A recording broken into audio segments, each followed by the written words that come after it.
Marissa Badenhorst is getroud met Willem Badenhorst, 'n leraar. Sy glo in haar roeping as vrou vir haar man en as ma vir haar 5 volwasse hartskinders, 2 seuns en 'n dogter en 2 godgegewe skoonkinders. Marissa is betrokke in bediening saam met haar man, as ook by verskillende vroue-inisiatiewe, onder andere by haar plaaslike gemeente en Revival Heart Suid-Afrika. Sy vind vreugde daarin om die waarheid van die woord en waarhede oor vrouwees te deel en doen dit onder andere deur Bybelstudies en kursusse aan te bied. Sy hoop om die beginsel van Efesiërs 2:10 in haar lewe uit te leef. In Christus Jesus het hy ons geskep om ons lewe te wy aan die goeie dade waarvoor hy ons bestem het. Vandag gesels sy met ons oor as net mooi niks mooi word. 'n Tyd gelede het ons die voorreg gehad om Namibië te besoek. Ek was weer eens oorweldig deur die misterie van die Namib-woestyn, die oorverdowende stilte en die asemrowende skoonheid van die niks rondom my het my aangegryp. So ver as wat my oog kon sien, het duine fluweel sag en vaal wit uitgestrek gelê. En tog het die son en skadu's die vaal wit prentjie in 'n kaleidoskoop van kleur verander. Daar was beslis nie niks kleur op God se palet oor toe hy die wêreld hier moes maak nie. Die niks was prentjie mooi. Saam met 'n ervare gids het ons op 'n dag 'n woestyntoer gehad om verkleurmannetjies, slange, skorpioene, spinnekoppe en ander klein goggetjies in die barre woestyn te ontdek. Daar was oorvloed lewe in die niks onder die sand. Saadjies, stukkies takkies en blaartjies ry op die rug van die wind en dit meng met dou om boonop God se woestynmuesli, soos die gids dit noem, vir hierdie spesies te word om in die sandmassa te oorleef. Ek was verstom oor hoe God lewe in die niks laat lewe.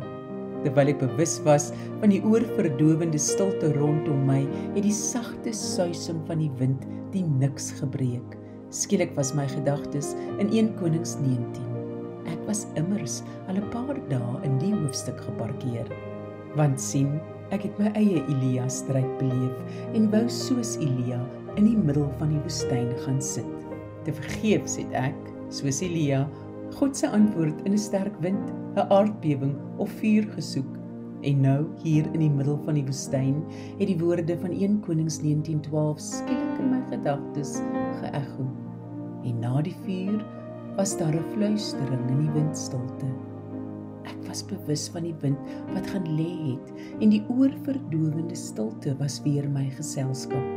Skielik was dit asof God in die stilte gefluister het. Ek is in die niks. Ek het doodstil in my binneste geraak en geweet dat as God in die niks van hierdie woestyn is, hy in die niks van my lewe ook is. Stadig maar seker het God se woord soos 'n sagte briesie in my binneste gewaai. Wees stil en weet ek is God. Jou krag lê in stil wees en vertrou. My krag kom juis tot volle werking wanneer jy swak is. Meer en meer woord en God se gedagtes vir my en oor my het deur my gespoel. Ek was doodstil en het God toegelaat om my te bedien. Die niks het mooi musiek geword. Dit was God se lied in 'n tyd wat ek dit so nodig gehad het. Dit was asof ek woestynmuesli direk uit God se hand geëet het. Ek was oorweldig deur 'n mengsel van skaamkry oor my murmurering en 'n oorweldigende gevoel van dankbaarheid. God het my ore oopgemaak vir sy sagte stem. God het my oë oopgemaak om oorvloed in my niks te herken.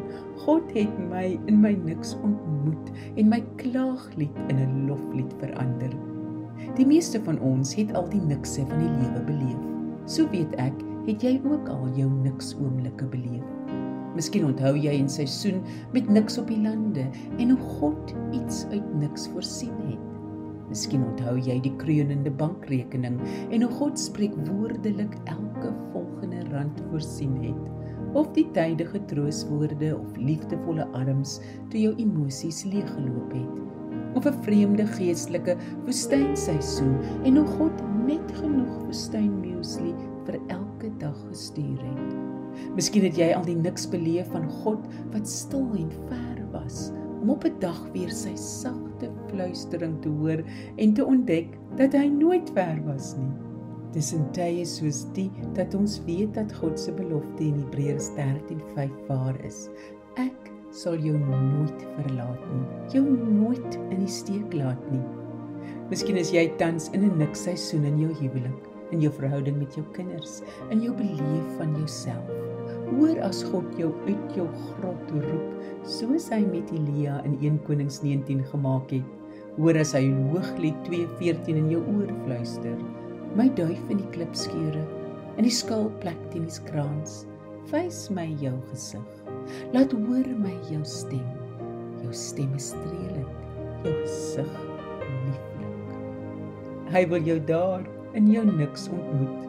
Ek moes in die Namib-woestyn stil word. Fyn kyk, luister en waarneem om die mooi en lewe te ontdek. En so moet ons ook in ons niks oomblikke maak. God is daar. Ons sal hom daar ontdek en dan word net mooi niks anders as mooi.